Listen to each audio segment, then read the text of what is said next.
Lake Challa is a crater lake that straddles the border between Kenya and Tanzania. It is found 8 kilometers north of Taveta town, a border town with Tanzania in southern Kenya. The lake is surrounded by an indigenous forest full of trademark acacia trees and other tree species. To get to know more about this border resource, I welcome you to this podcast. My name is Steve Mokaya. The forest surrounding Lake Challa is also home to a host of wild animals such as leopards, monkeys, and antelopes. The lake, which was formed around 250,000 years ago, is home to unique types of fish and crabs. In addition, it is an economic lifeline for the communities around it, mostly the Taveta and the Chaga people from Kenya and Tanzania respectively. The Imbaria Beach Management Unit, a community-based organization from the Kenyan side, is currently undertaking a host of activities to protect and conserve the lake and the forest surrounding it. Leshamta Flora, the treasurer of the group, says women in the group meet regularly to clear the trails leading to the lake uphill via the forest. The women also water the newly planted seedlings to conserve the forest. Siku za Jumanne, siku za Ijumaa tunakuaga hapa kama wamama. Wamama wanakuaga kazi yao kubwa ni kuweka maji. Alafu na hii barabara pia kupanda mpaka pale juu. Huwa tunashirikiana na members wote. Tunafeka barabara mpaka pale juu. At the top of the hill, overlooking the lake below, is an incomplete structure. Janet Kimboi, the head of the CBO's ecotourism unit, says the structure is part of the building which will house a tourist hotel once it's done. Tuna mpango wa kufungua hoteli kubwa hapa tupokee watalii, sababu hii ni kivutio. Mtu akija akiona tu maji yako ndani ya shimo, hiyo lake inashangaza. Sasa sijajua kama umeenda hapo ukashangaa ama bado. Nataka kushangaa sana. Sasa ukifika hapo ni maajabu ya Mungu. Local and international tourists visit the lake for sightseeing, boat riding, fishing and diving. The lake is also home to Chala tilapia, which is endemic to the lake. Julius Nyaki and Joseph Leshamta, the chairperson and secretary to the group respectively, say the fish from the lake are sweeter and fetch more money than any other fish in the market. Hapa Lake Challa region ni samaki watamu sana kuliko tilapia wote. Hata hapa kwetu Taveta.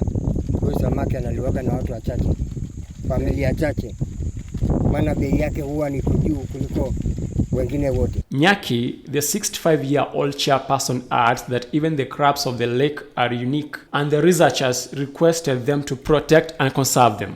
Hata kawa hapa amepimwa, ameonekana ni kaa ambaye hakuna mahali pengine yuko. Ni kwamba tuliambiwa tumchunge. Nyaki reminisces about 2 decades ago when the lake had crocodiles. He says fishermen killed the crocodiles and since they all died, the number of fish has reduced. Kukosekana kwa hawa mamba pia kunaonyesha kwamba kulipungua. Wakati mamba walikuwepo, samaki walikuwa wengi sana. Lakini mamba walikuwepo hata samaki zidisha. Yaani zilipungua. Joseph Leshamta says the community has banned hunting of the wild animals in the forest to protect them from extinction and also prevent predators from roaming into their homes to devour their livestock. Huwa haturuhusu kabisa watu kuwinda wanyama wa pori katika hili eneo. Tuwawinda wale wanyama wa pori kama antelopes namna hii. Sasa unakuta wale chui nao watakosa chakula kule, watakuja kula mbuzi zetu. Meanwhile, Charles Kuria, the Kenya Forest Service representative for Taita Taveta County, says KFS is planning to partner with the local CBO to better manage and conserve the lake and the forest. Hiyo BMU sasa ndio tunataka tutumie kama launching party sasa ya kuwa tukiwa na gazetted forest. Kuanzia hapo tutaanza kuwa na CFA. CFA means Community Forest Association, kwa sababu kulingana na sheria ya misitu kwa every gazetted forest kunakuwa na Community Forest Association, meaning ni wale watu wanaishi karibu na hiyo msitu wenye wanajitoa, wanatubu, wanasema wanataka kuhifadhi na sisi tunakuja tunashirikiana. The Kenya Forest Conservator says the government has earmarked the forest for gazettement and fencing to be a buffer zone for the lake. Lake Challa is a very, very unique lake. Sio kama lake zingine, it is I think the only Caldera lake that we have. So hii nini hata uhifadhi wa msitu ni lazima tutaintegrate hiyo uhifadhi wa msitu na lake, kwa sababu you can't separate. That land ni moja. Na in fact the idea ya conservation ya hiyo ni kuhifadhi lake ndio hata lake isiharibiwe. Research on the lake by the Kenya Marine and Fisheries Research Institute in March 2020 showed that the lake has a lot of fish which can be harvested for food and sale. I spoke to Dr. James Mwaluma, the lead researcher in the 2020 study on the lake.